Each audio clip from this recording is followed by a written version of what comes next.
Hello,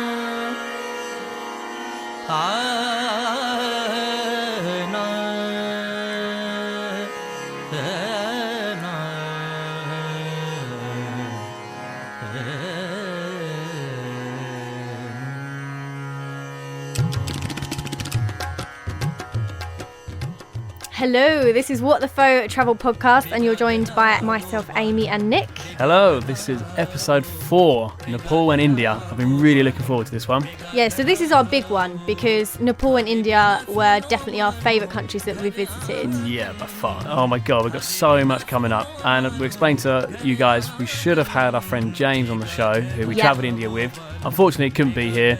Yeah, he got some kind of injury or something. What a wanker. I don't know what happened, but due to a bad ankle, we couldn't drive and couldn't be here. But we still got so much stuff to get through. The podcast must go on. And it will go on, yeah. So should we go on and explain what we've been up to this month? Again, we've had another busy one and we've booked a few exciting things. Oh my God, we have, yeah. So since our last show, I did Tough Mudder, which means I'm a fucking superhero. You are a true man. Yeah, like seriously, if I can do it, anyone can do it. Should we explain what Tough Mudder is really quickly? Yeah, really quickly. So it's pretty much a half marathon, but with loads of kind of army style assault courses chucked in. Yeah, and it's climbing, go on. 13 miles, was it? Yeah, half marathon. Yeah, 12 or 13 miles. Yeah. Climbing over walls, getting really, really muddy, as the name suggests. The worst one for me was you had to go in ice water and swim underneath some tyres, and it all goes pitch black. And also, right at the end, you get electrocuted while you're wet and cold. But that was a pretty hilarious story. So you were about to complete it, go over the finish line, and you're running, and there's just strings of wires, and there's no way you can't touch them. You just have to run all the way through, and you get zapped so much it floors you to the floor, and your head just about goes past the finishing line. Yeah, so I was literally thrown across the finish line by an electric shock, but I was doing it with my mate Jack, and as I flew in the air and landed on the floor, his foot made a connection with my head, so he kicked me in the head as I crossed the finish line. And the guy at the end who handed out free t-shirt, he was like, "Man, that's a great finish, well done." It was painful. Such a good way to finish something like that. And there was loads of things you had to do, like crawl under, loads of water that's really heavy on your back, and it looked pretty horrendous. I was just standing there watching. I wasn't enjoying it as much as I should have been, maybe. I don't know. But that was good. And the money goes to Help to Heroes, which is a good charity. So that was all good. And so you got to see your favourite DJs, producers? Oh my goodness, yeah. So I got to see Odessa. So this wasn't on the same day as Tough Mudder, by the way. No. Another day. Yeah, so we went to see Odessa. Our American listeners out there probably know who I'm talking about because they are massive there. We actually met 2 American guys at the gig, and they said, in America, obviously not in an English accent, they said... Shall I do it? Yeah, go on then. They're like, "Oh my God, we can't believe we can watch Odessa for £20. It's more like $100 over in California." That was way too over the top. I thought it was right. So yeah, we got to see Odessa, and there are 2 producers from Seattle, and just literally the most amazing euphoric music you could ever possibly wish for. And really good. We saw them at Coco, quite a famous venue in London. Camden, and that was really good. So, and we've also booked a weekend away in November to Prague. Yes, which we haven't been there before. No, really looking forward to exploring it. We've heard a lot about it, so that's really cool. And obviously we'll let you guys know how we get on in Prague. So let's move on. We can now do our first lot of listener shout-outs. My God, yeah. So we've been quite overwhelmed with the kind of support and interaction we've had on social media from people. Absolutely. I didn't think we would get this much at this point. Yeah. We're only we're 3 months in technically. We've only got 3 episodes. So thank you so much. But do you want to let us know who it was? Yep. So on Twitter we had, I hope I pronounce this right, a guy called Pirianka. And he said, I think you guys win the award for most clever podcast. Thank you very much.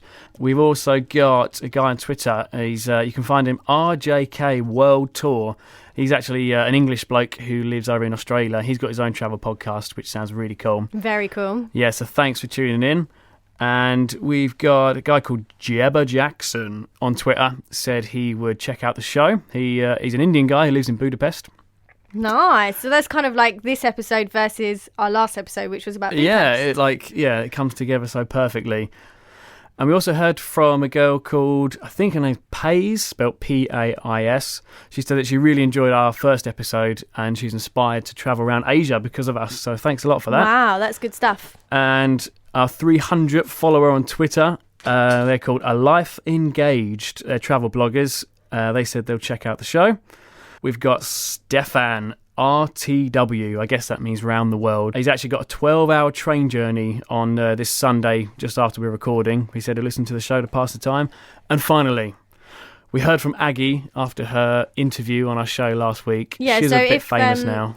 If you haven't heard our last podcast about Budapest, Aggie was a woman that we met on a tour. She was our tour guide and she took us around Budapest and showed us a few things, and she was interviewed on our last episode. Yeah, and she's told you, Amy, in capital letters, the tram in Budapest is not free. My bad.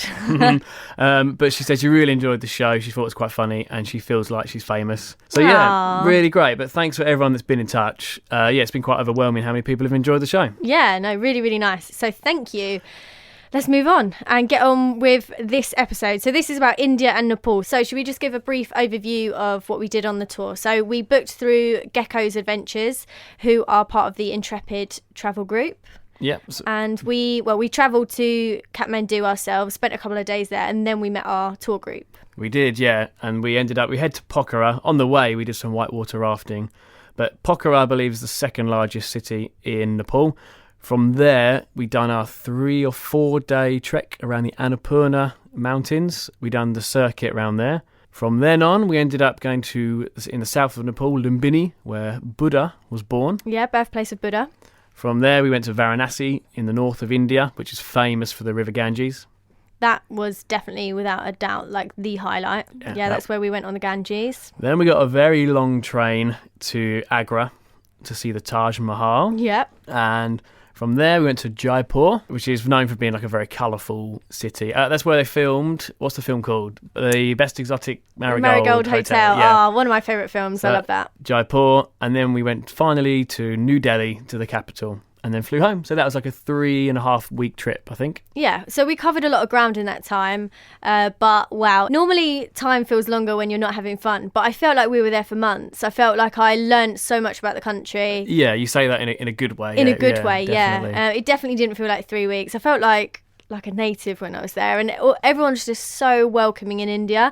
Especially in Britain. It's kind of, if you say that you're going to India, it's not that people shame it or anything, but people are kind of why are you going there when you can go somewhere so exotic? And yeah, a lot of our family are like, why would you do that when you can go to the south of Spain? Yeah, so they think we're crazy, but we think they're crazier for not wanting to go. But literally the most welcoming country and people ever, especially the Nepalese as well. Yeah, I think, like you said, especially the Nepalese were so friendly. Definitely. So we're going to move on and give you some of your fun game facts about Nepal. My favourite part of the show. So, yeah, we're going to do this in chronological order. So we started in Nepal. So for the first half of the show, let's focus on Nepal. And Amy, give me the music. Nepal is a country in Asia with a population of 27 million. It is located in the Himalayas and bordered to the north by China and to the south, east and west by India. The mountainous north of Nepal has 8 of the world's 10 tallest mountains, including the highest point on Earth, Mount Everest. Hinduism is practiced by about 81.3% of the population. The capital city is Kathmandu. Almost half of the population is unemployed, thus many Nepalese citizens move to other countries in search of work. Nepal does not have an Independence Day because it has never been colonised. Nepal is also the oldest country in South Asia. Better to die than to be a coward is the motto of the world-famous Nepalese Gurkha soldiers. AKA motherfucking badass warriors. After suffering heavy casualties in the invasion of Nepal, the British signed a peace deal in 1815, which allowed it to recruit the Gurkha soldiers. Since then, the Gurkhas have loyally fought for the British all over the world. Nepal receives $50 million a year through the Gurkha soldiers who serve in the Indian and British armies. The daily Nepalese meal is dal bat. This is one of our favourite things when we were away. Dal is a spicy lentil soup served over bat, which is boiled rice, and it's served with curried vegetables together with pickles and chutney. Sometimes it's served with meat, which is goat. Nepal is the only country with a non-rectangular flag. So there we go, there is my fun facts I've assembled all about Nepal. Now just a bit of advice for people who think of travelling to Nepal. We're looking on the UK government website. It advises against travel to Nepal if you're outside the Kathmandu Pokhara area, and we were within that. That's where most tourists go. Now, the major earthquake in Nepal on the 25th of April and the 12th of May this year caused extensive damage to buildings and infrastructure. Main roads across Nepal are now open, but road conditions are quite poor. It's just crazy to think that happened. So that was after we visited. Yeah. To think all the people that we met, like how much it would have affected their lives. It's just mental, isn't it? Yeah. Like I remember just worrying and just constantly trying to contact our tour guides through Facebook to check that they're okay. And luckily he checked in as safe because there was a whole button you could click on Facebook to say they were safe in the earthquake, which I thought was actually really good on Facebook's behalf. Because normally, yeah, it's really good. I don't know, no one really likes Facebook, do they? But I thought that was quite a good thing for them to do. But yeah, he logged in as safe and that... Oh. Yeah, well, like you said, so we found out our tour guide was okay, but yeah, who knows the many other people we met on the way. Yeah. Who knows what position they're in now. Mm-hmm. All airports are open as normal, both international and domestic flights. The monsoon season normally runs from June to September. Flooding and landslides, I should say, can occur in this time, so best to avoid between those months. So never trek alone, which sounds a bit obvious, but I'm sure people do it in the Himalayas. Make sure you're with a tour group or guide who've got a good reputation and remain on established routes. Around 40,000 British people visited Nepal in 2013. Most visits are trouble-free. Nice. Okay, so let's move on and talk about some fun stuff with... Hey. Let's talk about some fun stuff about Nepal. So first off, we need to mention another tour guide of ours, but Bikash. Bikash was a fucking dude. He was Legend. such a lad. So Bikash, we met him at the start of our tour because we changed tour guides throughout the trip. We had 3 in total, and he took us from Kathmandu to Pokhara. Yep. He did the whitewater rafting with us, and he took us trekking around the Annapurna ranges. But the whole time, yeah, he was such a laugh. Like he really seemed to get our kind of Western sense of humour in the group. There was us, there was some Canadians, there was lots of Australians, and was that it for... Yeah, majority were Australian, us two, another British couple who we saw when we got back in England as well, and then another British lady. Yeah, but yeah, Bikash just seemed to get all our humour. Oh, yeah. Oh my God, we had such a laugh with him. And the rest of the guys that came on the trek with us, so there were some porters and there were some more guides. And one of the guides, well, I thought he looked like one of them Native American Indian chiefs. Yeah. And so after the first day, I think, I decided that from now on his name was Chief. But it caught on. But most of all, with Bikash, I think Bikash knew the guy for a while. So he knew him quite well. He knew what his real name was. But straight away, Bikash was on board and he was like, from now on, you are Chief. And everyone called him Chief. And Chief. He seemed to enjoy it, but I think secretly... No. Towards the end, I think he was actually getting really annoyed. And but it wasn't even like people would say it in an ironic, funny way at the end of it. Like we'd sit down for our morning meeting. Bikash would explain what we're doing that day, like how far we're trekking, how many hours and stuff. And he'd just casually drop it into conversation. So he'll be like, Chief and the other porters are going to be taking our bags up. They're leaving an hour earlier than us. And it's just like, and you could just see he just wanted to put his head in his hands. Poor bloke. Well, he always put a brave face on. But let's go back to start quickly. What did you think of Kathmandu? Loved it. It was a lot more busy than I thought it would be. I thought I'd feel like I'm in a really remote place, but there's a lot of shops and stuff, really gorgeous little cobbled streets that you could walk down. Obviously, like most of Asia, you had all the electricity lines all above your head. Yeah, could die any minute, but that's cool. And do you remember when we first got to our hotel, the bloke, really nice guy, and he's like, we got into our room and he says, let me explain. You are now in Nepal. He says, 50% of the time there is no electricity. Do you remember? Yeah. There's no power. I was like, okay, that's fine. It's just standard living out there, isn't it? Like a week in, you forget that even happens. Yeah, we didn't care. And I remember actually we had a really long day, long journey to get there. Once we got there, I think we had some food and then we had an early night and we woke up the next morning. I think you were still asleep and I just woke up, it was daytime. I sat out on a little balcony and I could see some of the hills in the distance and it was really cool. And I had a good view of Kathmandu and it was one of the moments you sit there and you just think, yeah, something's gone right in my life for me to be here right now. Oh my God, you're actually making me really emotional. Like, I remember waking up that morning as well. You woke me up and you was like, oh, I've been up for ages, like looking outside. And just waking up for the first time in a different country is just the best feeling. And we had the doors open and I just went out like in my pyjamas, just sat out on the mini balcony. All the houses are just bunged together. Yeah, Kathmandu's very built up. Very built up, very messy, but that's the good thing. Yeah. So I could literally see so many people in their houses and hanging their washing out. And like, again, I just sat there and I was like, yep, this is it. This is going to be a good trip. Kathmandu is really good. But yeah, you're right. I think it's more built up and a bit more polluted than I imagined. I thought, maybe naively, like you said, it would be quite remote. I thought we'd be away in the mountains. It'd be quite spiritual and really relaxing.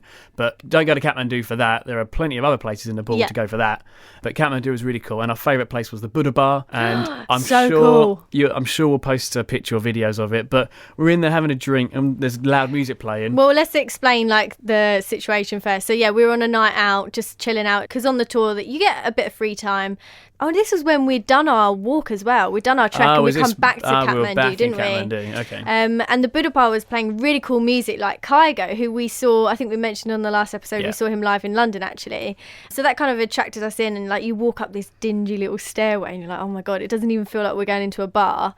And then suddenly this room opens up and you've got all this dark oak wood everywhere with pillows all on the floor, little tables, and it's just so gorgeous, like Buddhas everywhere. Obviously it's a Buddha bar, and just shisha lounges. Oh, it was stunning, really nice. And we could see the chefs were having it large, dancing to the music. So then I thought, I've got to get a picture of this, and then they were like, come in. So then before we knew it, we were in the kitchen wearing the chef's hats, all partying. Yeah, it was just such a bizarre moment. They were just loving it, cooking and dancing. And yeah, went in, I think by this point we were all a bit drunk. We'd had a couple of drinks as well. And yeah, suddenly we'd danced in the kitchen. Definitely going to put that on Instagram. Do you remember the video we showed my dad? I remember my dad saying, oh, well, I'm glad they enjoy their job. Like, that was his contribution to that. Great. Oh, Mark. So we're going to post that on our Instagram. And if you want to find that, that's What the Faux Podcast on Instagram or @Faux Podcast on Twitter. So get liking and get following. So then, yes, we got a bus journey. I don't think it was a long distance as the crow flies because the roads are really windy around the hills and really bumpy and really slow. It took quite a while to get to Pokhara, but on the way we stopped off and we did some whitewater rafting. Yeah, that was cool. We've done that before in Bali, haven't we? We did, and that was more adventurous in Bali. This felt more like a boat ride. It was very relaxed and just a gentle stream, wasn't it? There was a couple of rapids, but the most drama that happened was... So, like, you know when you just joke, like, obviously we're in foreign seas or foreign lakes and you just kind of think, oh, what's in the water? And I think a couple of minutes before we'd been joking, like, oh, what if a snake or an eel or a spider was in there or something? Can you get spiders in water? We joked about spiders, yeah, like you can see them running across the water. Oh, don't. Ugh.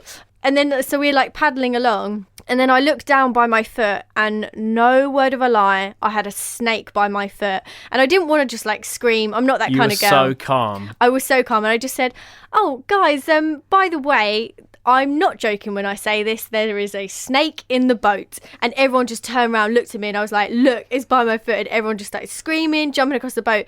But the person who I believe screamed the loudest was Bikash, the tour guide. Now, can I say, this is when you know the situation's serious. When the guides who see this kind of stuff every day, I thought he'd be like, oh, it's a snake. I thought he'd pick it up and chuck it out. No drama. Him and the other guide in our boat, they freaked out. The whitewater raft expert. Yeah, they both freaked out. So then we straight away thought, well, fucking hell, this has got to be a poisonous snake. Yeah, it's got to be poisonous or one that bites. Yeah. We had to go to the side of the river and jump out the boat with our legs in the water. So we've got at least knee height in the water, tip the boat upside down, get the snake out into the water, and it could go by our feet. Like, we don't know. Do you know what I mean? Oh, it was pretty scary, but then tip the boat back, jump back in, and that was fine. Well, you said you wanted some drama for the whitewater rafting. You said it was quite boring, didn't you? I meant the rapids. It wasn't boring. Obviously, whitewater rafting in Nepal is not boring. I'd rather be doing that than most things. But I meant, like, it wasn't as rapidy as I thought it would be. Yeah, that was a stop off on our way to Pokhara. We got to Pokhara, and that seemed like a really nice place. A bit like, I think, what we expected Kathmandu to be. A bit more chilled out. Yeah. With the surrounded by the hills. But they had more proper shops in Pokhara, didn't they? Like where we bought our Buddha from and stuff. Yeah, they had some souvenir shops. It's just, it's a very popular place for people to go who are going to go trekking. Yeah. Yeah, of course, it is built for tourists. But so how do you get to Everest? Because I thought you had to go to Pokhara. All I know is you get a small plane. Or actually, if you want to do the proper route, I think you can walk for a long time. But a lot of people fly to Lukla, where there's that proper dodgy-looking airport. We saw it on a TV programme, didn't we? Yeah. And then from there, you start the walk to Everest Base Camp. So I believe Pokhara is a different part. Pokhara is more to the west, and Everest is more towards the northeast, I think. So I've got a question for you. Would you want to trek Everest? What, base camp? Both. Base camp, yes, but nothing in me wants to go further than base camp. What and is that you? because of the film? Because we've just recently watched Everest. Obviously, it depends on what country you're in to whether it's available there, but that was a pretty... strong story. Yeah. The first time I was aware of just how horrible Everest can be was reading Bear Grylls' book. Actually, I didn't realise the other day, I heard it on another podcast, when he got to the top of Everest, he was the youngest guy ever at that time to reach the top of Everest. How old was he? 22, I think. What? No way. Well, I'm thinking surely some local Nepalese porters must have done it. It's probably like a 5-year-old kid just like, what are you complaining about? Just hiking up. Just went up there for phone signal. But no, I'm pretty sure. Well, anyway, that's what I heard. But I read his book, and it sounds horrendous because, as we saw in the film, you have to go up a bit and then come back down. You have to go up a bit more and then come back to acclimatise. And no, it looks horrible. I'd like to go to base camp, but never any further.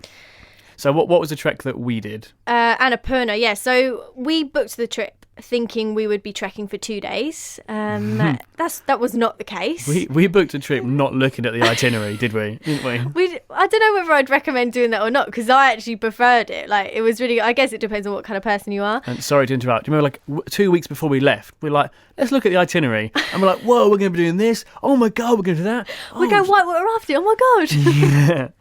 Yeah. So that was quite fun, and just booking it and just, yeah. So Annapurna, yeah, we started, like we said, we travelled to Pokhara, and then we got a bus. How long was the bus? I don't know, a couple of hours? Yeah, a couple of hours. And then when we first got there, our tour guide, Bikash, told us that the first day is pretty easy. And because he was a bit of a joker, I was like, I think he's joking. Like, I think this is going to be the hardest day, and then we know how to set ourselves for the next few days after. Oh, like I was saying, so I thought it was 2 days walking. We got there when we first met our tour group and found out it was like 5 days walking. Oh, God. Was it 5 days? No, I think it was 4. Okay. But as a non-trekker, I would have preferred to. Loved it.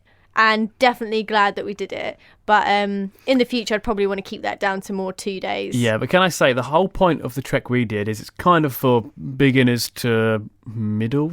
Intermediate. Intermediate, yeah, that's the word. Oh my God. So we thought, yeah, that looks good. But the whole point of the Annapurna is you don't go very high up. I think the highest you go is about 2,000 metres. I think metres, not feet.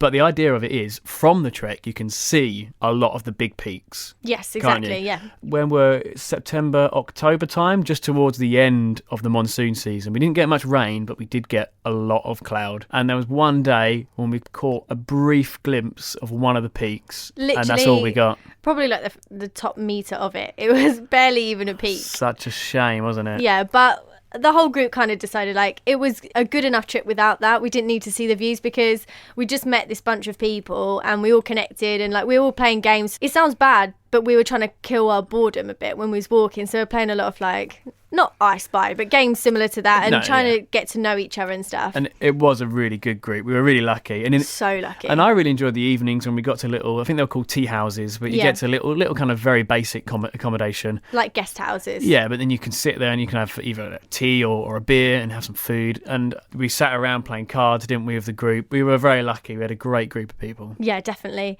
Do you want to explain a little bit about the beer as you climb up Everest? Didn't it get... Everest? We did not climb Everest. As you get up more of the Annapurna walk, didn't the beers get better apparently? Because I don't drink beer. There was this beer, it was called Everest beer, and it was just a picture of Everest on the front. And we were like, oh, this is really nice. And it was in most places. And I think the last day, we were staying in this guest house and they didn't have Everest beer. And we were like, oh no, what are we going to do? They said, but we've got this other beer called Gurkha beer. Okay, we'll try that. Oh my God, it was so good. On another level. Yeah, and it made us realise the Everest beer was rubbish. But like I said, really good group of people. The guides were great. The porters who carry all your bags. Oh my goodness. Amazing. We've got a really great picture of you actually. Well, I attempted it for 5 minutes. Yeah, not even that. I don't think you even walked with it. You just literally stood still with it on your neck. So again, it's one of those things. I think we might have described this in another podcast with James for Peru Do You Think You Are? Because he had porters in Peru. Yeah. And where they literally put the band across their forehead and hold the bag on their back and just kind of lean forward and have all that weight on their back. And it surely does not do their backs any good. But, you know, they're not cobbled over. Or is that even a word? I always make up words. Cobbled over? Cobbled over? What's that? You know what I mean? Like hunchback or anything. They look perfectly healthy, so it can't be that bad for your back. And they were all ages as well. I remember one bloke was quite old, wasn't he?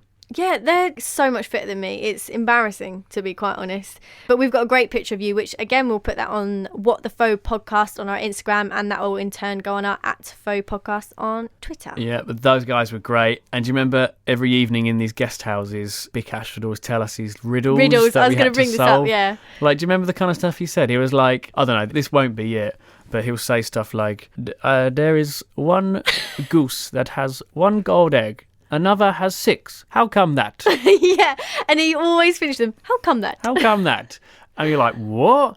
I'm really disappointed I can't think of any of them now. We will definitely get one for next episode from Bikash, because he now lives in Dubai, which is really exciting. Yeah. So we'll get that from him and we'll read it out on the next one, see if anyone guesses it through our Twitter. So yeah, the walk was good, the group were good, the guide was good, the porters were good, but the one thing that wasn't good, the leeches. Oh my God, I forgot about the leeches. Yeah, see, when you get home, you forget about the horrible parts of travelling. See, that shows my favourite quote in travelling, which is, travelling is only glamorous in retrospect. Them leeches were the bane of my life. They were horrible. And I completely forgot about them. Yeah, so you could be walking along all fine, and then like you take your shoe off at the end of the day, and you're like, oh, why have I got a lot of blood on my feet? It's because somehow the leeches get in your shoes and they're sucking your blood.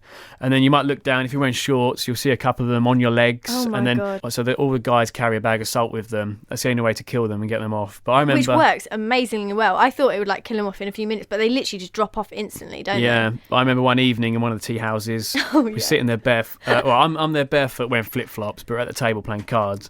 And suddenly I can feel like between my toes it's wet. I'm like, what's that? Because you can't feel them sucking. Yeah, you on can you never at feel. all. Yeah, and I look down and there's blood between my toes, and there's a really fat leech just sliding away, looking well smug of himself. I really wish I got a video of that, and I'd like speed it up and make it like a Thug Life thing. Him just like bowling away from your foot. He mugged me right off. So he sucked all my blood, and then he like fucked off. But then I thought, right, I'm going to get my own back on you. So I just sprinkled some salt over him.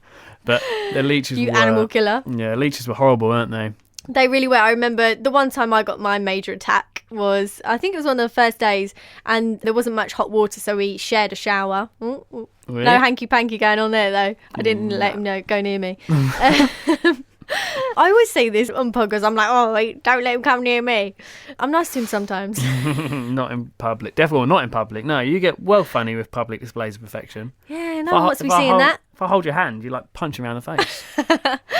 We shared a shower, and so like took my clothes off, went to get in the shower, and then suddenly, where was it? Was it from my leg? I think it was. What are you talking about? I had a leech on me. Oh. But then suddenly, like, because obviously my blood went into the water of the shower, it looks like someone been murdered in the shower. There's blood everywhere. And if you just rip the leech off, so this is a key fact, if you rip the leech off, the blood will just keep pouring out. If you put the salt on, then it drops off and you kind of don't have a wound there. So it's best to not rip them off like I did, because I just bled everywhere in the shower. And then there was once when we were trying to go to sleep, you saw a really big spider, didn't you? Oh my goodness. So you forgot about that as well.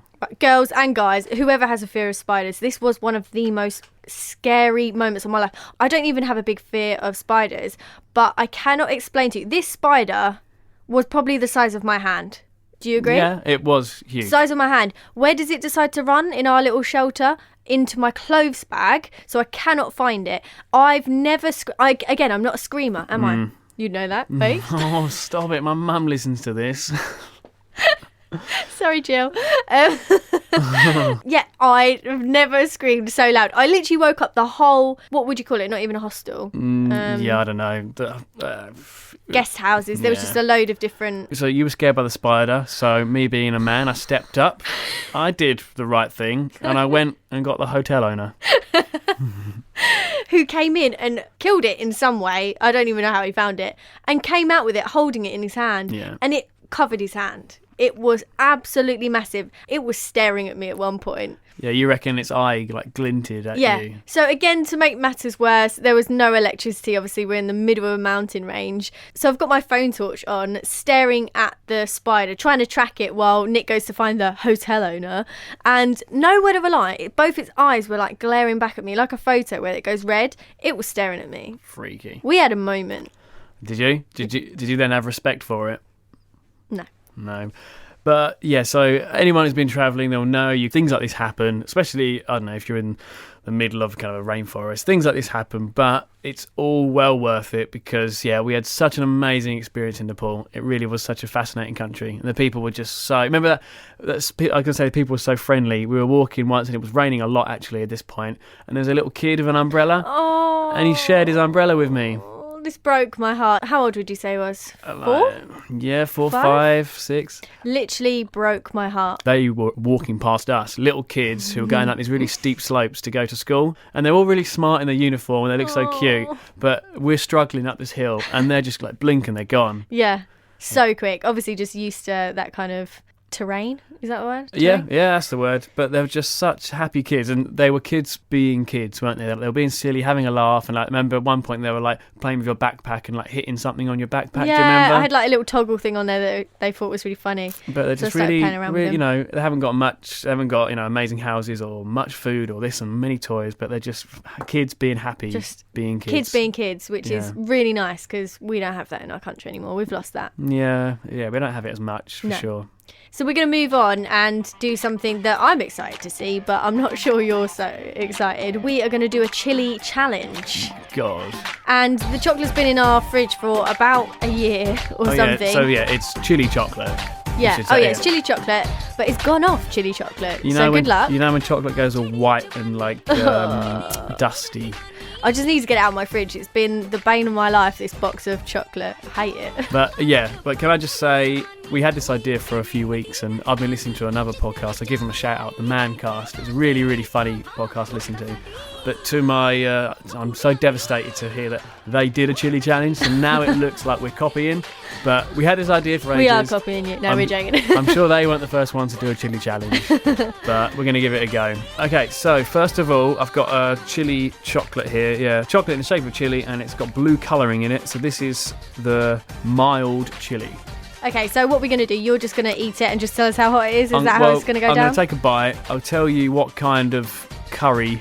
Yes, related to a curry, because we all know what curry... Yeah, you've got like korma to start with. But basically, I lose if I have to stop and drink the milk, but I'm going to try and get all the way. We've got mild, medium, fiery and extreme. So, I'm going to start on the mild one. Okay. So how's that one? The mild one? The chocolate's nice, actually. Is it? I can't taste any spice. But we need to clarify that you eat a lot of spicy food though, so when you order a curry, you normally go for like a madras? Yeah, nothing hotter. We've had a vindaloo before. I can feel a little bit now. Yeah, is it coming through a bit later? Do you reckon I could handle that one? Easy. Do you want to try a bit? I do like my spicy. Is it gone off though? I don't want to be ill. I don't mind if you're ill. No, it's alright. Chocolate's fine. Like, it goes off, but it's never really that bad. So, that's like, that'll be a korma. No spice at all. Oh, sorry, I'll pass you a bit. Okay, so I'm going to move on to the medium chocolate. Well, I've got the first one in. I can't taste any spice. No, there's no spice in that one. Okay, the medium one. Oh yeah, it comes out a little bit later, doesn't it? Actually, that chocolate does taste gone off. Oh, I've got some chili. Oh, I've just got some chili as well on the first one. It's hitting the back of my throat. Oh, there's a party in my mouth. So this is just number 2. So the That's medium. first one, would you say that was like a korma or less than a korma? Well, korma, yeah. That one. What's next then? Number Korma. 2. Is it like, what have you got after that then? Like chicken tikka? A medium, I would say, is like a sag, because that has a bit of spice to it. True. Is that a sag? And it's green, so yes, it's a sag. Sag is spinach, by the way, if anyone wants to know. Right, that's fine. I can handle that. Okay, Yeah. fiery. Oh, I'm a bit scared for you. Okay, just tastes like chocolate at the moment. Oh, it's scary when it comes out later. I can feel the spice now. Oh god. Oh, So remember, if you drink that milk, you lose. yeah, oh, it's coming through. Yeah, that's weird spicy chocolate, isn't it? I've never been really a fan of chili chocolate. I feel like chili and chocolate does go quite well though. I'm not going to eat any more though, because chocolate makes me ill anyway. I can handle that. It is spicy, but I can handle it. So- Maybe like a weak madras. A weak madras. Right, okay, so you've got one more left. I hope this is vindaloo, because The red That would be exciting. extreme. Well, there's vindaloo, and then there's a nag or a fowl or something, which is just ridiculous. that's just unedible, isn't it, really? Here we go. The extreme. I would... should we make you put it all in your mouth? No, it's a big bit here. That's going in the trailer. Stop making me put big things in my mouth. I thought your mum was listening. Yeah, she loved it. Okay. Yeah. It's been a bit of an anticlimax. I wanted you like sweating and everything. Oh my god, that is hot. Yeah, that's really fucking hot. Is it? Is it the one of the hottest things you've ever... It's horrible. Well, I've eaten it now, so I'm gonna have the milk. That's fucking horrible. Is that one of the hottest things you've ever eaten? Yeah, it's like eating a whole chili. Is it actually one of the hottest things? Because you've eaten spicy food. So the last one, what would you call that in terms of curry? Yeah, that's probably. I've had it. Well, I don't really eat vindaloo, but I've had a bit of one before. Alright, it's still hot. Yeah, it's like vindaloo. Oh my god, I feel like my eyes are going to start watering. Don't. When I've touched it with my fingers, don't touch my eyes or anything. My eyes! So after we left our tour guide Bikash, he handed us over to our second tour guide out of 3, and his name was Chrishna. Now, Chrishna took us from... So we met Krishna in Kathmandu, didn't Yes, we did, yeah, So we okay. were back in Kathmandu after doing the Annapurna. And he took us to Lumbini, to the border of India. Yeah, so he took us from Kathmandu, all the way to the border of India. Yes. So the first night in Kathmandu, we met him. Like every night when you meet your tour guide, they always say, let's go out, have a meal and get to know each other. We all knew the group already, but we met, we were getting to know a new tour guide. And yeah, he wasn't the same as Bikash, was he? No, I think we started very, very, very high with our tour guide. Like, he was amazing, accommodated us in every single way you could imagine. I think That sounded wrong. I think Krishna was just different character. Like it was, Yeah. it was good at his job, very professional. He was a different character. I Whereas think he was very shy, actually, and just didn't really... I don't know, I felt, without getting too deep, I felt like he had a lot going on in his life.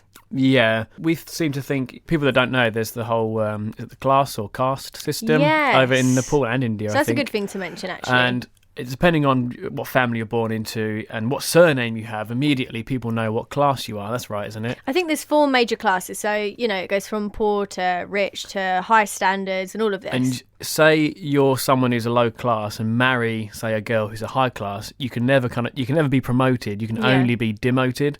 So if a guy who's bottom class marries a girl who's high class, she just goes straight down to bottom. Which I think was the case with our first tour guide, Bikash. He married a girl who was a higher class of him. Is that right? Yeah, I believe so. Okay. Bikash, if you're listening, please let us know. I'm pretty sure that's what he told us. Yeah, okay. Because Bikash was just he seemed more down to earth, more up for a laugh. Even if our humour wasn't his normal humour, he kind of adapted. And Yes. He really related to us. But yeah, Krishna, just more difficult. And the first night you met him, we played a little prank on him just to warm him up. And we thought he's going to love this, but I don't think he did. So we went for a night out and we went back quite late, me, you and the other couple we were out with. Yeah. And when we got back to the hotel... This was the Buddha bar night, actually, I think. Yeah, when we danced with the chefs. We got back to the hotel and there's a note left on reception by Krishna, and it was to this one girl who never actually showed up to the trip. Yeah, she was joining the trip halfway through. So he said to her on the note, it said something like, "Oh, I'm so-and-so, I'm your tour leader. if you get here, phone this number and we'll meet you in the morning. And then he wrote, I love you. Then he crossed it out because over there, it's quite a common thing to say, isn't it? Yeah, like you'd say that apparently you'd say it to your neighbour or, oh, just love you. But obviously to us, like the Western world, that's obviously very strange. I would only ever tell Nick that I loved him or my parents or like my best friends. But he just wrote love you to this stranger and we were just like, we've got to do something with this. So we pretended to be her. Yep. And we wrote something back. So I believe, please correct me if I'm wrong, we said, hi Krishna, I'm here staying in room, blah, blah, blah. Give me 3 knocks and I'll rip your clothes off. Oh my God, it was so funny. We were like really drunk at this point and we were like, oh my God, this is going to be the funniest thing ever. But then we went to bed, kind of forgot about the note, woke up in the morning, all fresh-faced, waiting on the sofa for our tour guide to come down to start the tour again. And we see him come down and he looks at the note and I genuinely got scared. Like, I had butterflies in my stomach thinking, what is he going to do? But I think he read from your face that we done it. Yeah. And yeah, he said, did you write on my note? And we're like, no, what are you talking about? But he knew we did, and we kind of smirked. And I think at that point he thought, oh my God, these people are going to be a nightmare. Maybe. I don't know. It was funny though, wasn't it? It was funny. And like we were just joking, and then we were always really nice to him. And actually, I think throughout the rest of the trip, me and you actually spoke to him a lot. Like I ask people a lot of questions when I'm abroad. Yeah, you do. And they might seem silly questions, and some people might think they're offensive, but I'm just interested in different cultures. You're not that offensive. So yeah, so I think I warmed him up as the trip went on. But at first, his first impression of us, I don't think was very good. No. But we were mates by the end. It's all good. But we'll put that picture on What the Faux Podcast on Instagram and at Faux Podcast on Twitter, because we got quite a funny picture of that note, so you can see exactly what it said. So then he took the whole group to there was a national safari park, wasn't it? Yes. Remember? And well, we went on a safari where we didn't see any animals. The safari wasn't very good, no. We're not really promoting geckos that great, but honestly, the best trip we've ever been on. Oh, no, it was. But I think it's the time of year, because we were hoping to see tigers, but just that time of year, it's almost impossible to see them. But we did see, almost walking through the village, a rhino. Do you remember? Yeah, well, we did see a rhino. Yeah, we did. It was a wild one. I'm just saying, it almost walked into the village. Oh, yeah. It was a young one, so they thought, like, it's a bit promiscuous. Is that the word? No, definitely not. Do you mean like sexually active? No, That's what promiscuous I just mean like a bit naughty and. Do you mean curious? No, like on edge, like they didn't know what it would do. Yeah, well, I suppose like any animal, we can't predict. Why can't I think of what the word is? Do you just mean it was curious? It's a promiscuous rhino. Yeah, I don't know what you saw it doing. But that was quite exciting. But yeah, then we went on kind of the Jeep Safari thing. It was just kind of the wrong season. Like earlier I said the monsoon season, I think it's June to September. But when we were there in September towards the end, so it wasn't really the time of year for that kind of stuff. But yeah, so that was Krishna. And then we moved on to India. You're forgetting Lumbini. So from there, took us to Lumbini, which is the birthplace of Lord Buddha. Yeah, and then so we just literally went around a building, which I'm into Buddhism and stuff, like definitely up for learning. And I know like quite a lot about religion and stuff from going to a Catholic school and like having to study religious education. But I kind of felt like, I don't want to offend anyone, but it kind of seemed like a bit of a made-up building. So this whole area was built for Buddha, which is fine, but it got to a point where we were inside a building and everyone was queuing to see this piece of rock that apparently Buddha was born onto. And I don't know. Yeah, like if you believe that stuff, like great, then amazing. What an amazing thing to see. But it literally was like a hole. It looked like a building site. I don't know. I don't want to be offensive, but that's what it is. No, but it's one of them days sometimes when you walk around and you think, okay, this is cool, but actually I'm done now. And it was really hot. Actually, a bit like when we were in Cambodia, like walking around the Angkor Wat temples, which are amazing. I recommend anyone go see them. But on that day, we were severely hungover. It was really hot. Halfway through the day, we were like, you've seen one temple, you've seen them all. Let's go back to the hotel, which is bad, I know. But it was a bit like that, wasn't it, for Lumbini? Yeah, the thing with India and Nepal is it's so hot. Just so hot. And ladies, I feel for you. You should feel for me, because when you're out there, obviously, being in that kind of country where you've got a lot of Muslim religion, a lot of Buddhists and stuff like that, you have to cover your body, which is fine. Like, obviously, you want to be respectful. But to be in a country where you walk outside and you instantly feel like you're in a shower, when you've got to cover every single part of your body and the material sticking to you, and it's just not pleasant. Mm-hmm. But again, travelling is only glamorous in retrospect, and I forget all of that, and I just look back thinking that was a perfect trip, and it was. Yeah, so that's pretty much Nepal done. But what are the three main things that you look back? What do you think of Nepal when you think back? Dal Bat. The food. Yeah. Unbelievable. And so cheap. And we found out, this is crazy, so the Nepalese eat dal bhat twice a day, every day. That is the dinner. And that's it. So we might have, like in England, we have different dinners. So a roast dinner's normally on a Sunday. Get shepherd's pie. Lasagna, casserole, sausage and mash. Yeah, loads of different dishes. They do not do that. The only difference, it will be like veg or non-veg, which is meat. Yeah, so that's pretty... Dal bhat. And I remember once, Bikash, it was like 10 a.m. He's like, I am ready for my dal bhat.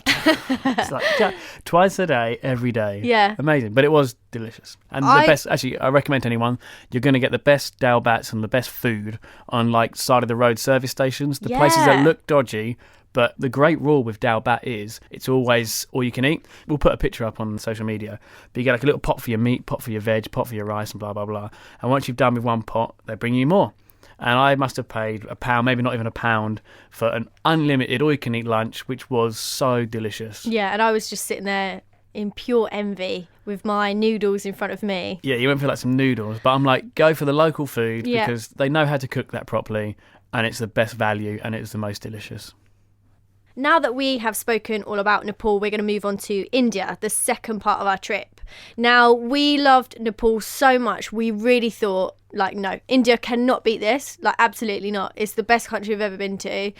And I'm really sorry to our two Nepalese tour guides, but it clinched it, didn't it? You were beaten. India was better. Well, and it wasn't. Not better, we had a better time in India. I don't think it was even a close competition either. Oh, that's offensive. Well, Nepal was amazing. There's no place like it in the world, but India surpassed all my expectations. Yeah, definitely. Should we go through some India facts? India, fun facts. Give me the music again. India is a country in South Asia. It's the 7th largest country by area, the second most populous country with over 1.2 billion people. It shares land borders with Pakistan to the west, China, Nepal, Bhutan to the northeast, and Burma and Bangladesh to the east. New Delhi is the capital city. 4 religions, Hinduism, Buddhism, Jainism and Sikhism all originated here. Hindi is the main language. Despite having one of the fastest growing major economies, India continues to face the challenges of poverty, corruption, malnutrition and inadequate public health care. For most of the 19th century, India was ruled by the British. India was considered the jewel in the crown of the British Empire. The first British to arrive were from the East India Company. They were traders, not invaders, looking to buy spices and cotton. The company eventually raised its own army, one thing led to another, and basically we're a load of pricks. Yeah, the British realised it was easier and cheaper to take rather than trade from the locals. Taj Mahal is a white marble mausoleum located in the city of Agra. It was built in 1632 by the Mughal Emperor Shah Jahan, sorry about pronunciation, to house the tomb of his favourite wife of 3. You're my favourite wife. Oh, thanks, babe. Water on the moon was discovered by India. India is the world's second largest English-speaking country. It also has the largest number of vegetarians in the whole world. The world's largest producer of milk. That's because it has so many cows. Freddie Mercury is of Indian descent. And diamonds were first mined in India. So there's a fun facts about India. Can I quickly go through some inventions? I like this part of the show. Oh yeah, go for it. I'd be quite interested to find this out. Actually. So, the Indians invented buttons on your clothes. Yeah, I think we learned that when we was out there. Yeah. Yeah, not chocolate buttons. Chess. Did they? Yeah. Okay. The ruler. As in... measuring a straight line. Okay. I thought you meant like the ruler of a country. Oh, so yeah, drawing a straight line. Shampoo. Yeah. Okay. Snakes and ladders. Wait a minute. Is the shampoo to do with like cow dung? Because I've seen that on a programme before. No, when I researched, they started what has now become shampoo. Like, it's different now, but they were the first ones to kind of discover shampoo. Yeah, Snakes and Ladders, the board game. That is so random. It sounds like a very English thing, Snakes and Ladders, I think, but why? I've always thought it was. What's English about Snakes and Ladders? I can imagine, like, back in Mary Poppins times, they were playing Snakes and Ladders rather than watching TV. What? I thought that was quite a modern game. All right. Keratic surgery. Is that your eyes, I think? This is what India first invented. They were the first people to use ink when writing. Right, okay. And they also invented plastic surgery. Nice. Well done, Indians. And finally, the UK government advises against all travel with the immediate vicinity of the border with Pakistan. Over 800,000 British people visit India every year. Again, most visits are trouble-free. So I've just thought of something that might be quite interesting, but I'm going to we will try our hardest not to make this sound offensive because we keep doing this. But this was someone else's words, not ours. So we'll go on to talk about Bishal, who was our Indian, not Bikash, Bishal. Yeah.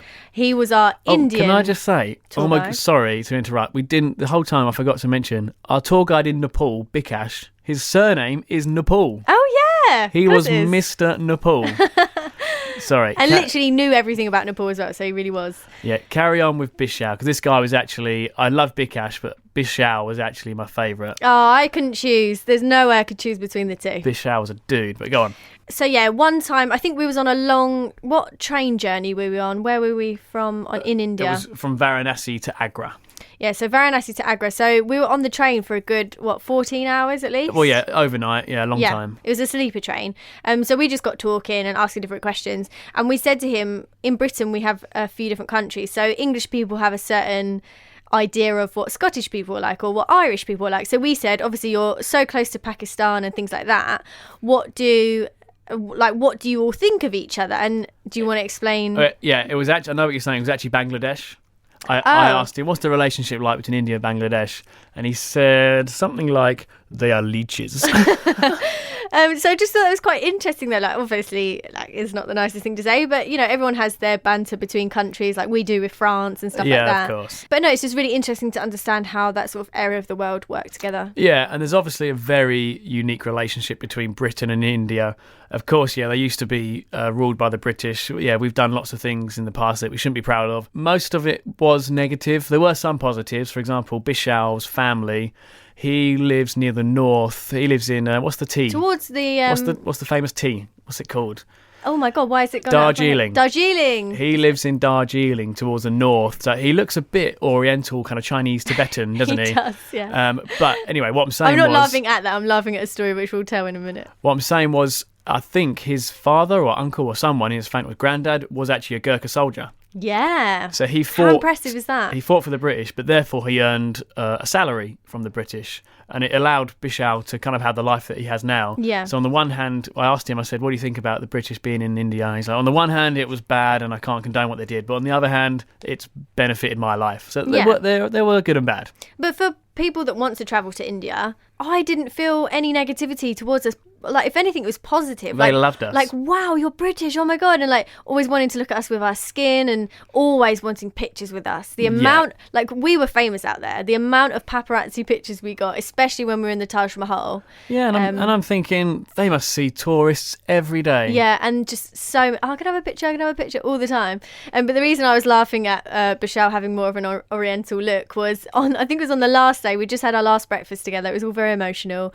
But we're walking back to our hotel or hostel, whatever it was, and some random stranger just walked up to Bishal, our tour guide, and he goes, hello, are you from Japan? And he just turned around and he was just so quick in a split second, and he just went, yes, I'm from Hiroshima. He goes, are you from Japan? He goes, yes, Tokyo.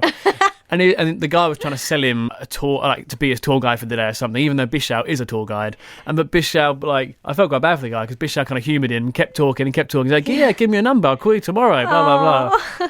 But he was a very funny guy. Again, got our sense of humour. Yeah. And he liked us asking all the silly questions that he must get asked all the time about his culture and blah, blah, blah. And he knows a lot about a lot as well, which is obviously so important as a tour guide. But he's experienced a lot in his life. He's had many different jobs, one of which he was cabin crew for an airline. Yep. And it's not great to know as a passenger of a plane, but he was allowed to control the plane for a little bit. Yep. Completely unqualified. But yes, that's what I don't know what airline it was. I'm not going to put anyone down. And that was a good few years ago, and everybody's fine. So it's all good. But wow, the stories he told us, I could talk to him for hours. He's done a lot. And then once we got back, did he send you a picture on Facebook of him being like the president of some solar panel company or something? No, yeah, he sent me a WhatsApp of it was... Is it a charity? Yeah, it was a YouTube video of him like when he was younger. I don't know. It was something to do with giving solar panels to poor houses in the mountains. He's had so many different jobs. Yeah. But so the trip started. Our first stop in India was Varanasi, and actually that was the highlight. That's the famous part of the River Ganges where I believe it's all Hindus take the deceased, so they take their dead loved ones, cremate them by the side of the River Ganges, and let their ashes go into the river. It sounds quite morbid, but then when you're there, like we woke up and got to the Ganges for 6 a.m, which I would highly recommend, and I'm not a morning person. To see the sunrise. Yeah, so to see the sunrise, and we were on this longboat on the Ganges, sunrise coming up, and just watching everyone working really hard to burn the wood and things, because the body's kind of put above the wood, isn't it? Yeah. And it's kind of like whichever wood you use kind of means something. So in our culture it would be the gravestone, whether you'd spend a lot of money on it, whether you'd have marble or whatever. Similar thing, yeah. It's a similar thing. If you pay for a high quality of wood, then it's supposedly going to help them get to the other side in a quicker way. Or is that what we heard on Idiot Abroad? Yeah, but it's true. Oh, is it? Yeah. I wasn't sure whether Carl Pilkington was taking the piss. We get a lot of information from that TV programme, which is a bit of a joke, but it's still educational. Yeah. But like you said, you think it'd be morbid, but it was quite an honour actually to be sat. We were on a boat on the river watching everyone cremating the bodies, and in a weird way it was really nice. Yeah. But one part that wasn't nice, you're not cremated if you're either a holy man, which is one of they're called sadhus, the babbas, some people know them, or if you're a pregnant lady. And the reason being, 'cause when you're cremated, that helps you go to the afterlife. But if you're a pregnant lady, you have a new life inside you. Yeah. So they don't want you to go to the afterlife before the baby's lived. Does that make sense? That is completely right, yeah. So we actually saw a pregnant woman's body in the water, didn't we? Yeah, so before we started, Bishal warned us that is a possibility, but the whole time he'd been a tour guide, that never happened. So, we go down there thinking that's not going to happen. And then at one point, someone, I can't remember who, but someone in the group said, "Oh my God, look over there." The woman was covered with a sheet, so you couldn't see her fully, but she was floating on a board, so she's just floating down the Ganges. But her hand was out of the sheet, and it was quite shocking to see it. It wasn't the most pleasant thing, but I don't know, I was in a weird mood being that early in the morning and just feeling so peaceful. And it actually kind of I fear death like no one's business, don't I? Really, obviously everybody does, but I think about it more than your average person, which is not great. It actually made me feel quite peaceful about it, actually. I enjoyed that morning, and it was definitely a highlight. And I remember saying that on the way back, and one of the Australian girls was like, "Yeah, I completely agree." Yeah, it was amazing. It was a real honour to be there.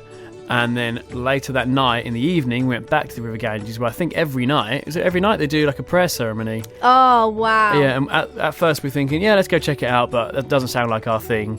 But again, it was amazing. There were so many people there. It was incredible. There were some people were singing a song, and some people doing this dance, and people were just watching and listening, and some people were singing, and it was just, I couldn't believe we were there watching it, and I felt so honoured to be. Actually, at that point, I thought there's nowhere in the world right now I'd rather be and sat here watching this prayer ceremony. Yeah, it was absolutely amazing. And just so you can get a feel, you can probably hear the music now. This is the kind of music that was on when we was there, and it was just, again, like you said, it's just so peaceful and amazing. It was such an honour to be there. So Varanasi was cool. And apparently, quick fun fact, Varanasi is the oldest city in the world. I think there's a few places that claim that, but... Yeah, Colchester down the road says that. Yeah, oldest in England. But yeah, apparently the oldest city in the world. And again, with that prayer ceremony, we'll put that on Instagram. If you've missed it, all the times I keep banging it into your head, it's What the Faux Podcast on Instagram and @Faux Podcast on Twitter. And remember, Faux is PHO. So I want to liven things up a little bit. I really enjoyed that little soulful chat there, but we need to bring it up a little bit. And we'll come back to some India stories. Great. But I actually want to play our game now, which is called Hollywood or Bollywood. Yes, Hollywood or Bollywood. Okay. The game is, I'm going to read out the plot of some films, and you got to decide whether they are Bollywood films made in India or Hollywood. And when I say Hollywood, I just mean anything but India. Yeah. It doesn't have to be made in Hollywood. Okay. Now, before we get going, let me just quickly say, very interesting. In terms of numbers, the Indian film industry, aka Bollywood, is the biggest in the world. Around 1,000 films are made a year. That's double the number that Hollywood make. Really? But numbers doesn't mean quality. Oh, I love a Bollywood film. Yeah, we went to cinema to watch one, didn't we? We did, and it was in a really traditional British building. It was stunning. Yeah, it was great. There was a kind of interval, wasn't there, at the film? It stopped for a bit, like half time. And do you remember I got up and did a little dance, an Indian dance, and people in behind me were loving it, or clapping. They got their cameras out. Along. Got the cameras, go, do it again. And then they wanted pictures of me at the end, didn't they? Oh my goodness, you were famous in that cinema. Anyway, are you ready? Yes. So first, plot. Okay. When a street urchin vies for the love of a beautiful princess, he uses the help of a magic friend to make himself off as a prince in order to marry her. Hollywood or Bollywood? That sounds like Little Mermaid or something like that. Hollywood. You say it's a Hollywood film? Yeah. Correct. That was the plot to Aladdin. Oh, Aladdin. Yeah. Oh, yeah. Did you say sea urchin? Oh, you didn't hear me. A street urchin. I thought you said sea urchin. Well, you got it right, Hollywood. It's not a Bollywood film. Okay. How many have we got? 5 more. Inspired by true events, a 16th century prince falls in love with a court dancer and battles with his emperor father. My limited knowledge of Bollywood, as much as I love it, I haven't actually seen that many films. I'd say that's Bollywood. Correct, you got that right. That's yes. a Bollywood film. It's called Mughal Azam. Love it. Okay, now next one. A pregnant woman's search for her missing husband takes her from London to Kolkata, but everyone she questions denies having ever met him. See, now this is a sneaky one because Kolkata's in there. London to Calcutta. So Yeah. is it a Bollywood film or Hollywood? I think this is Hollywood. No, you got that one wrong. No. It's a Bollywood film called Kahani. Kahani. Okay. Now, a year after their father's funeral, 3 brothers travel across India by train in an attempt to bond with each other. I know what film this is. What's it called? It was the director of this film is the same guy who did the Grand Budapest Hotel. Yeah, you're right. I cannot remember what this film is called though, but So- that's Hollywood. Yeah, Hollywood, The Darjeeling Limited. That's it, yeah. Owen Wilson. You thought it was a bit weird, didn't I thought it you? was rubbish. If you're into arty films, I definitely recommend that one. Yeah, next one. When a criminal mastermind uses a trio of orphan girls as pawns for a grand scheme, he finds their love is profoundly changing him for the better. Bollywood. No, that's a Hollywood film. Oh, It is Despicable Me. Despicable Me. Yeah, you haven't seen that film, have you? No.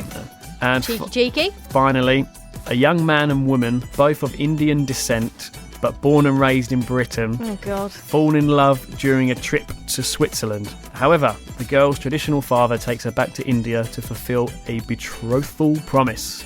I'd say that's Bollywood. It is Bollywood, correct. And that's called Dilwal Dulhania Le Jayenge.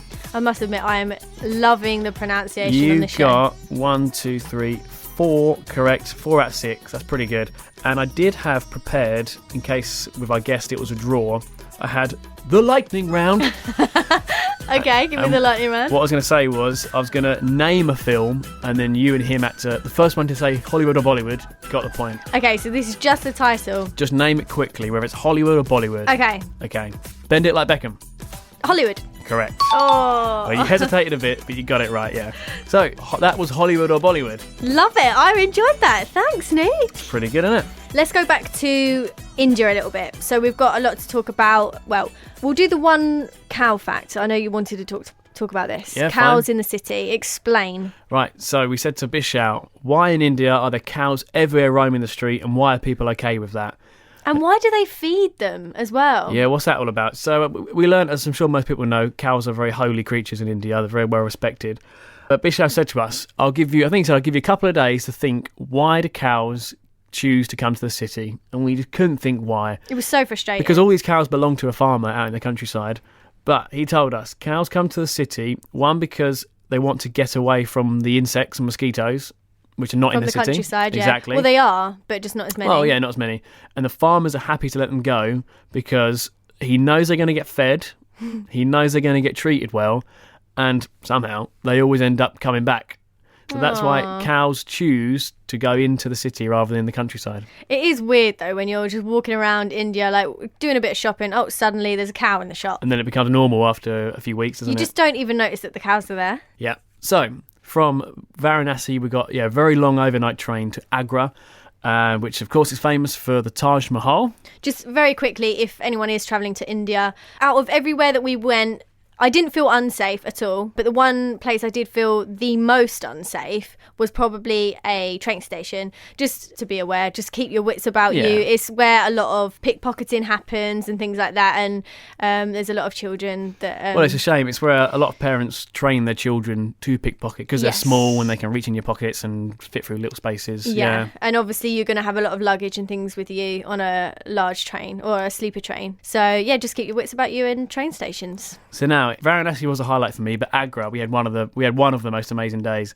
We had the choice to go to the Taj Mahal dressed up in traditional Indian clothing, and we weren't going to say no to that. So we were taken to this like random bloke's house. We're thinking, is this safe? But him and his family and like his wife and the kids loved looking at us and seeing what was going on. They dressed us all up in traditional clothing. We'll put loads of pictures up on that on the social media.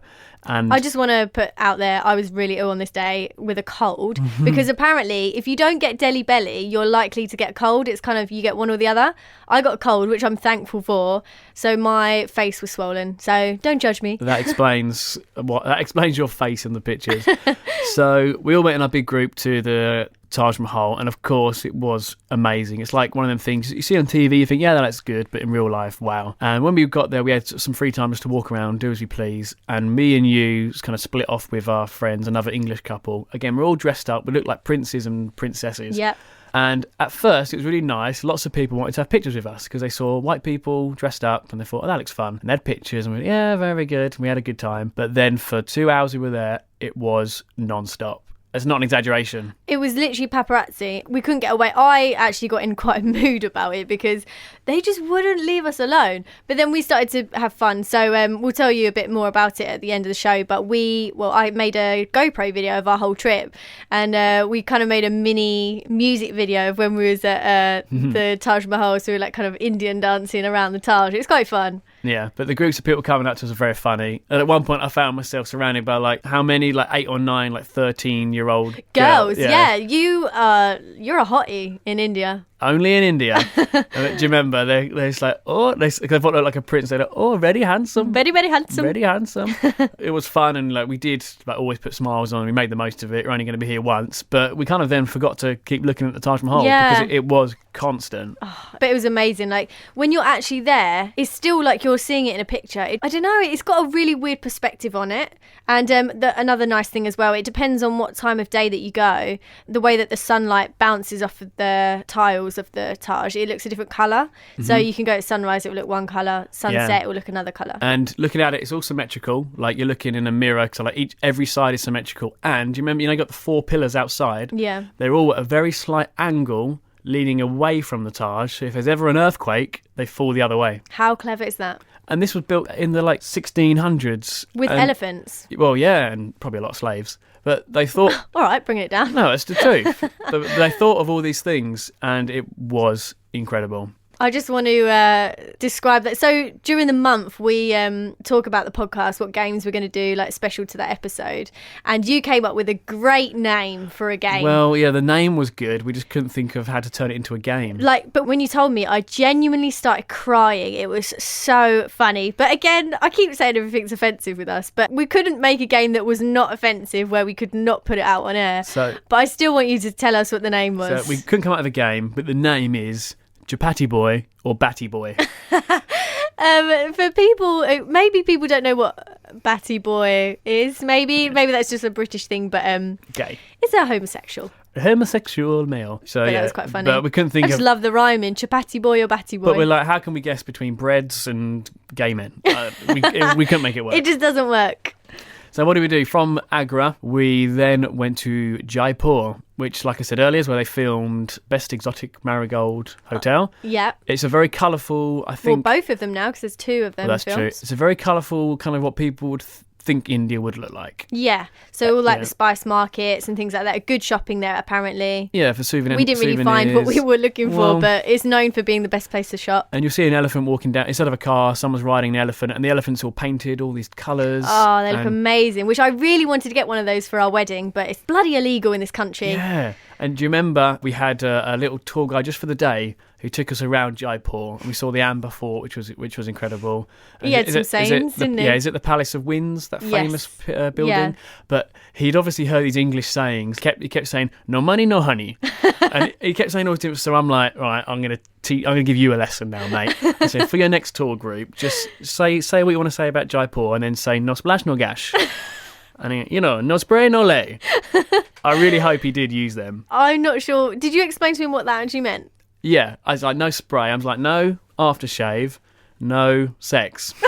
No spray, no lay. I'm sure he didn't say that to his next tour guide then, or his next tour group. But Jaipur was really cool and really beautiful, wasn't it? Yeah. And we also went to that palace as well, out in the country. We stayed a night in a palace. Yeah, it's an old palace. Is it Tour de Gras, the place? Tour de Gras, exactly. And that was brilliant. So I have, which I'm going to talk about a little bit later with my bucket list, but I ticked off a lot of bucket list items there, didn't I? So that was really good. But it's really nice to be in a busy city and then to have a change or a complete contrast of going into the countryside. And it felt very British. So the whole time you're going around India, you can really notice the difference or the mix of British and Indian culture, and everything just looks stunning. I think it's a perfect mix. Like when you're around the hotels, you'll see portraits up of very old English gentlemen with old Indian, wearing their suits as well, and they look amazing. Yeah, you're right. India had in a nice way, had a nice weird Britishness about it. I felt like I was home in a weird way. I felt so welcome though. And so, then so that was Jaipur, Tour de Gras, and then our final stop was New Delhi, which is just the most chaotic place on earth. Oh, do you know, I'm actually going to go as far. I didn't like New Delhi. It was too much for you, I felt very uncomfortable. As a woman there, I felt very uncomfortable. We went to go to the spice markets, which was really cool. We bought a load of spices to take home. Yeah. And we did see a lot of cool things, but... yeah, it was a lot of people. And our tour guide said something like the population of Delhi is similar to the whole of Australia. That's mental. And when you think about Australia is bigger than India, but to think that they're all in one city. And I think we saw every single person that lives in Delhi that day. Yeah. My God, it was so cramped. You know when you get traffic bumper to bumper on a road? Yeah. That's what the pavement was like. Yeah, person to person. I'm literally touching every single person that was around me. It was like being in a club. It was mental. And that was just on the street. It was crazy. But yeah, I wouldn't necessarily go there again, go through. So this is all the north of India. We want to do a South India trek, don't we? We need to go back. Yeah. But no, still, you should go to Delhi at least once. It was incredible. What an experience. But yeah, it got a bit too much, didn't it? It did, yeah. We need to move on as we're running out of time. We are going to go back to our game from the first episode, I think, which was called Finger My Bucket. Should we explain why it's called that? Yeah. Why is it called that? Because Amy has a bucket list. I run my finger up and down it randomly. And when she says stop, I stop. And then she has to read the one that I'm pointing to. And describe what it's all about. So I am fingering her bucket list. Changing it up a little bit, we're going to talk about the bucket list items from India. So when we just said that we stayed in that palace in Tour de Gras, stayed overnight, we told the tour guide, the one thing I really want to do when I'm in India is I want to milk a cow. And I know that sounds very strange. It's one of my very simple ones on my bucket list, but I thought that's going to be an experience, isn't it? It's not something I'd ever push myself to do unless I write it on this list. And our tour guide, Bishal, he's the kind of guy, you say, can you do this for me, Bishal? And he'll say, yeah, I'll hook you up. Whatever it was, he done it. So he got us a cow. He will do anything for his tour group. He's amazing. And don't worry, we gave him a good tip at the end of the trip. He literally had wads of cash from everyone. It was amazing. So yeah, I got to milk a cow in Tour de Gras. So the farmers of the palace had to do their morning milking. So they woke me up and I went up. And I cannot believe how difficult it is. So difficult to really press your nail into it. And it was really warm and really like a warm, floppy... it's really hairy and just it made me feel ill, and I don't even like drinking milk, but I did spray a little bit out, so I was really happy about that. I had a good technique. Yeah. It looked like you'd done that before. Half an hour later, I managed to tick off another one on my bucket list, which was to go to a pottery class. So there was a guy in the village near the palace that we walked around who used to make pots and things a very old traditional way where he span the platform at the bottom himself. Instead, like it was a wheel, he had to keep it going himself with a stick while pottering. And it was amazing. Really, that was a good experience as well. Just briefly as well, throughout the trip, when you're travelling, obviously you're doing something adventurous anyway, but I thought we can step this up a little. So with the British couple that we've told you about, James and Nikki, James who was supposed to be on the podcast, we set each other challenges throughout our stay together. So we each had a challenge that we had to complete over the whole holiday. And it actually brought a lot of good competition, didn't it? Yeah, for sure. So what were our challenges? Mine was to steal a Jeep on the safari. For the safari in Nepal, you had to drive the Jeep. I had to jump in the front seat and drive it. And I think I jumped in the seat, but I didn't manage to drive it, you got as far as being in the seat, but that was it. And mine was to dance at a public place. And actually, we didn't mention that. When we went to that safari in the local village that night, we went to watch a little dance show and they invite people to get up. So I got up on stage, done a little native Nepali dance, which was good fun. That was so fun. We'll get a good video of that on, because we got a good GoPro one. We'll put that on the Instagram. So what was Nikki's challenge? I don't know. James was to high five one of the locals on the Annapurna trek. And we're talking the really old locals, the ones that look like they're 100. And she wouldn't know what high five was, and she didn't. And we had to teach her, but we got the perfect picture of him high fiving her. But I can't remember what Nikki's was. Something about the Taj, wasn't it? Something. Oh, in the middle of the Taj, she had to shout out, "I fucking love India." I don't think it was "I fucking love," but "I love India." And then we thought, let's raise the stakes, and she should say, "I love Pakistan." I don't think she did it, did she? No, I wouldn't recommend it to. Oh, no, because we thought she'd get arrested in the Taj. There was a lot of police, obviously, guarding, because I think there was like a bomb threat there or something. Oh, I don't know. Because we got heavily security checks as before we went in, didn't we? You weren't allowed to take anything in, even the bottles of water. Of course, yeah. So, like I said earlier, we made a GoPro video of Nepal and India. And if you want to check that out, I'm going to put it on the Instagram and Twitter, so you can find it on there. It will be one of our links. If not, just search in YouTube Amy Rose Lee. Lee is L-E-E, and just put India Nepal GoPro, and I'm sure you'll find it. Yeah, and rather than hear about our trip, now you can actually see it. Exactly. So, yeah, just to sum up, really, I hope that we have inspired you guys to check out India and Nepal. They're both, such amazing places. I know we say we preferred India. Nepal was incredible, but with India, I can't really put my finger on what it was, whether it's the people, the history, the culture, the food. But something about it just seemed like such a magical place, and I really, really loved it. And I would recommend to go with a tour group. Do bits by yourself, but the tour group made it for us. It took out all the stress. Our tour guide knew where the best places were to eat, or we wouldn't get ill. And we were there for about 3.5 weeks, and we didn't get ill once. We just had a cold, but we never had Delhi belly. And I'd just recommend throw yourself into it, really enjoy the experience, talk to the locals, ask them questions, and you'll have the time of your life. Absolutely. That was a really good sum up. I love that. It's magical is the word, and we can't wait to go back. I think we said on a previous episode that we are 100% in our old age going to buy a retirement home out there. Well, hopefully before we're retired we'll buy it and let a family live there all year round. They'll get a free house. We want to help people out there by giving them a home, and then we'll just go over and visit whenever we want. It's their home primarily. Yeah. And just I can't wait. They can maintain the house and stuff, and then they can cook us nice food and we go over. Yeah, see, we're sneakily getting good food out of it. Yeah, I literally cannot wait to go back to India. But we will go back to the south one day. Well, very soon. So that's the end of our India and Nepal session. We don't have a name yet, but I'm sure we're going to come. I think it's Namaste. There's got to be Namaste, right? Yeah, Namaste. Hello in both. Well, hello in Hindi, which is spoken in both Nepal and India. So Namaste, and what was thank you? Dhanyabad. Namaste and Dhanyabad for listening. And our next episode is based on Thailand. I don't want to book anything just as yet, but we reckon Nick's sister will be on, as she has taught in Thailand. Yeah, she taught English in a Thai school. I think that'll be really interesting. And that will be our Christmas episode, which is all exciting. It's Christmas! I don't know why I said it like that. I'm not a big Christmas fan. Anyway, guys, thanks for listening, and we'll see you soon.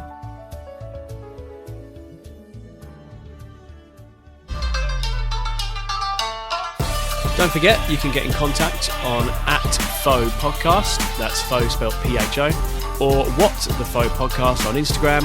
You can also email us, whatthephodpodcast@gmail.com.